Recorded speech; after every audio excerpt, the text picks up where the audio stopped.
ఈరోజు ముంతాజ్ హోటల్ యొక్క అనుమతుల్ని రద్దు చేస్తూ కూడా వాళ్ళు తీసుకున్నటువంటి నిర్ణయం చాలా ఆనందదాయకం, అట్లే కొంచెం బాధాకరం కూడా. ఎందుకంటే తుడా పరిధిలో ఒక 5 స్టార్ హోటల్ పెద్ద కన్స్ట్రక్షన్ జరుగుతా ఉంటే తుడా అనుమతి లేకుండానే వాళ్ళంతగా చేస్తున్నారు అని అంటే గత ప్రభుత్వంలో తుడా మీద ఎంత ప్రెజర్ ఉంటుంది.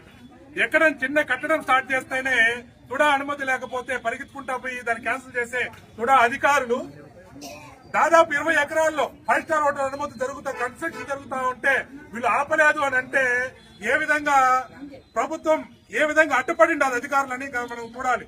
ఇంకొక విషయం ఏమరా అంటే రీసెంట్ గా బయటపడింది, రాయచోటి ఎమ్మెల్యే గారు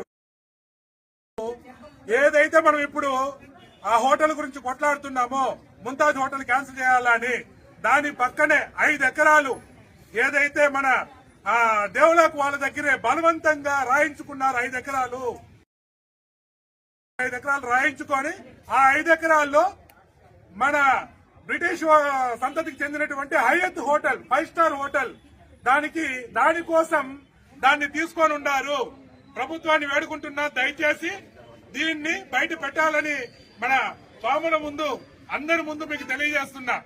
5 ఎకరాలలో గారు గత ఎమ్మెల్యే రాజంపేట ఎమ్మెల్యే గారికి 5 ఎకరాలు మన దేవులకు దగ్గర నుంచి అతనికి బలవంతంగా రాయిస్తే అతను 5 స్టార్ హోటల్ హయత్ హోటల్ కోసం హయత్ హోటల్ వాళ్ళతో అగ్రిమెంట్ చేసుకున్నాడంట.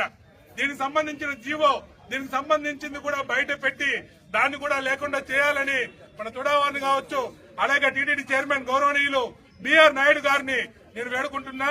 ఈ విషయం సాక్షాత్తు మన అసెంబ్లీలో ఒక ఎమ్మెల్యే గారు కూడా కృష్ణనాథ్ గారు కూడా దీని గురించి మాట్లాడడం జరిగింది. కాబట్టి దీని విషయం కూడా బయట పెట్టి నివృత్తి చేయాలని, దీన్ని కూడా క్యాన్సిల్ చేయాలని నేను వేడుకుంటున్నా. ఓం నమో వెంకటేశాయ.